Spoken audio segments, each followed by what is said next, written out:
नमस्कार प्यारे बच्चों, कैसे हैं आप। तो अब हम करेंगे बड़े घर की बेटी का तीसरा पार्ट। और इसके अंदर शुरू करने से पहले आपको बता देती हूँ कि ये कहानी है आनंदी की, जो एक उच्च कुल से आई है। और श्रीकंठ उसके पति का नाम है, लाल बिहारी उसके छोटे भाई का नाम है, जिसके साथ आनंदी की लड़ाई हो जाती है।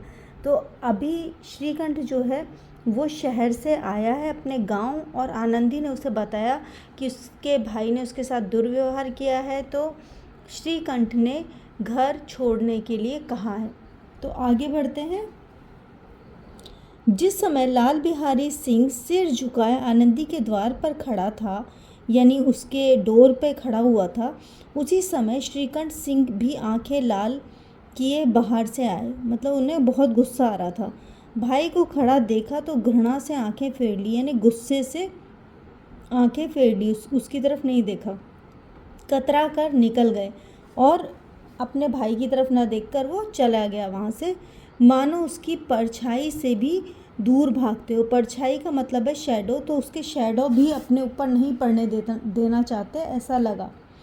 आनंदी ने लाल बिहारी की शिकायत तो की थी, लेकिन अब मन में पछता रही थी। अब उसे लग रहा था उसे लग रहा था कि उसने क्यों की शिकायत।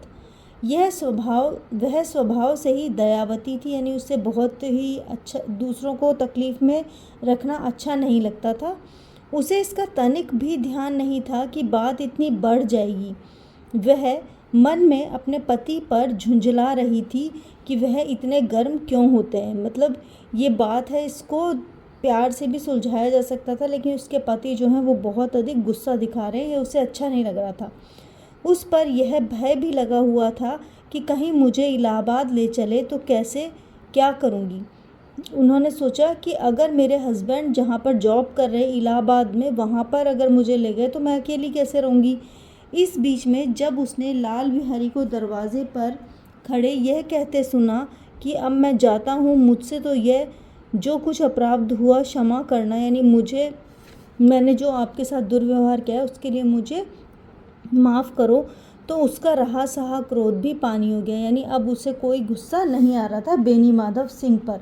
वह रोने लगी। मन का मैल धोने के लिए नयन जल से उपयुक्त तो कोई वस्तु नहीं है। यानी अगर आपके मन में कोई भारीपन है या कोई मैल है, तो उसको आप अगर नयन जल से, यानी नयन जल का अर्थ है आंसुओं से धोएं, तो उससे अधिक उपयुक्त तो कोई और वस्तु नहीं है। श्रीकंठ को देखकर आनंदी ने कहा, लाल बिहारी बाहर खड़े बहुत रो रहे हैं। श्रीकंठ, तो मैं क्या करूं। आनंदी, भीतर बुला लो, मेरी जीभ में आग लगे, मैंने कहाँ से यह झगड़ा उठाया। तो वो कह रही है कि मेरी जीभ, यानी मेरी टंग जो है वो जल जाए, ऐसे बोल रही है कि मैंने ऐसे क्यों कहा आपसे। श्रीकंठ, मैं ना बुलाऊंगा। आनंदी, पछताओगे। उन्हें बहुत ग्लानि हो रही है, यानी बहुत गिल्ट महसूस कर रहे हैं, ऐसा न हो कि कहीं चल दें। श्रीकंठ न उठे। इतने में लाल बिहारी ने फिर से कहा, भाभी, भैया से मेरा प्रणाम कह दो। यह मेरा मुंह नहीं देखना चाहते, इसीलिए मैं भी अपना मुंह इन्हें नहीं दिखाऊंगा। तो वो अपने श्रीकंठ से कहना चाहते हैं लाल बिहारी कि अब मैं जा रहा हूँ। लाल बिहारी इतना कहकर लौट पड़ा और शीघ्रता से दरवाजे की ओर बढ़ गया, यानी वो तेज़ी से दरवाजे की साइड, मेन डोर की साइड बढ़ने लगा। अंत में आनंदी कमरे से निकली, अपने रूम से बाहर आई, उसका हाथ पकड़ लिया। लाल बिहारी ने पीछे फिर के देखा और आंखों में आंसू भरकर बोला, मुझे जाने दो। तो आनंदी ने उसका हाथ पकड़ लिया लाल बिहारी का, उसे जाने से रोका। आनंदी, कहाँ जाते हो। लाल बिहारी, जहाँ कोई मेरा मुंह न देखे। आनंदी, मैं न जाने दूंगी। लाल बिहारी, मैं तुम लोगों के साथ रहने योग्य नहीं हूँ। आनंदी, तुम्हें सौगंध है। यानी वो अपने लाल बिहारी को अपनी कसम दे रही है कि अब उसे यहाँ से नहीं जाना है, अब एक पग भी आगे न बढ़ाना। लाल बिहारी, जब तक मुझे यह ना मालूम हो जाए कि भैया का मन मेरी तरफ से साफ हो गया है, तब तक मैं इस घर से मैं कदापि ना रहूँगा। तो लाल बिहारी कह रहा है कि अगर मेरे भैया जो है मुझे माफ़ कर देंगे तो ही मैं यहाँ पर रहूँगा। अब श्रीकंठ का हृदय भी पिघला। उन्होंने बाहर आकर लाल बिहारी को गले से लगा लिया। दोनों भाई खूब फूट फूट कर रोए। लाल बिहारी ने सिसकते हुए कहा, भैया अब कभी मत कहना कि तुम्हारा मुंह न देखूंगा। इसके सिवा आप जो दंड देंगे मैं सहर्ष स्वीकार करूंगा। तो वो अपने भाई श्रीकंठ से कहता है, क्योंकि श्रीकंठ जो है लाल बिहारी को हमेशा से बहुत अधिक प्रेम करते थे, तो इसीलिए वो कहते हैं कि आप ऐसा कभी मत कहना, चाहे मेरे से कोई भी गलती हो जाए, आप चाहे उसके लिए कोई भी पनिशमेंट मुझे दे दो, मैं उसको हंसते हुए पूरा करूँगा, लेकिन आप ऐसे मत कहना। श्रीकंठ ने कांपते हुए स्वर से कहा, लल्लू इस बात को बिल्कुल भूल जाओ, ईश्वर चाहेगा तो फिर ऐसा अवसर न आएगा। तो वो कह रहे हैं कि ऐसा कभी नहीं होगा कि तुम दोबारा से गलती करो और ऐसा अवसर फिर आए। बेनी माधव सिंह बाहर से आ रहे थे। दोनों भाइयों को गले मिलते देखकर आनंद से पुलकित हो उठे। पुलकित होना यानी बहुत अधिक खुश हो गए, बोल उठे, बड़े घर की बेटियां ऐसी ही होती हैं, बिगड़ा हुआ काम बना देती हैं। तो वो आनंदी की तारीफ करते हैं।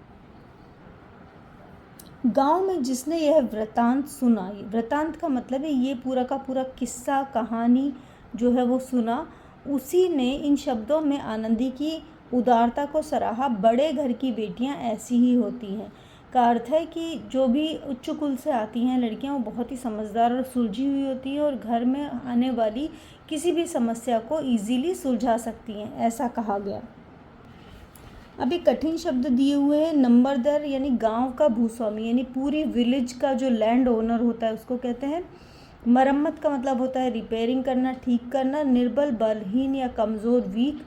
वैदिक ग्रंथ, चिकित्सा संबंधी पुस्तकें, मेडिकल बुक्स, जो मेडिसिन की बुक्स होती हैं वो। निर्वाह का अर्थ है निभाने वाला।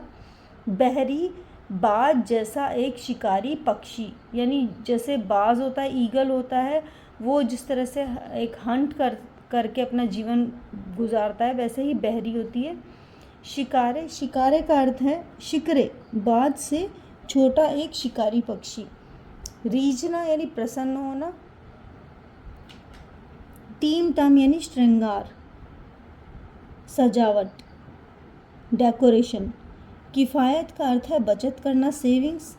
तिनक यानी चिढ़ना या गुस्सा होना। ढिठाई यानी दुस्साहस, यानी जो काम नहीं करना चाहिए वो भी कोई करे तो उसे दुस्साहस कहते हैं।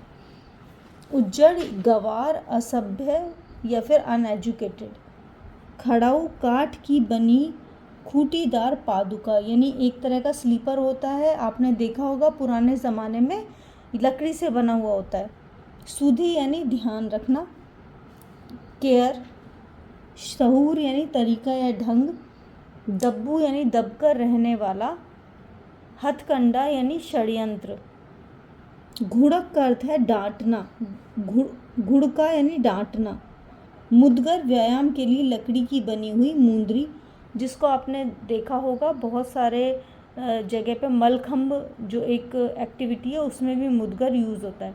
तो इस तरह से ये समाप्त होता है। आशा करती हूँ आपको अच्छा लगा होगा। अगर मेरे चैनल को सब्सक्राइब नहीं किया है तो प्लीज़ सब्सक्राइब करें और अपने दोस्तों के साथ शेयर भी करें। धन्यवाद।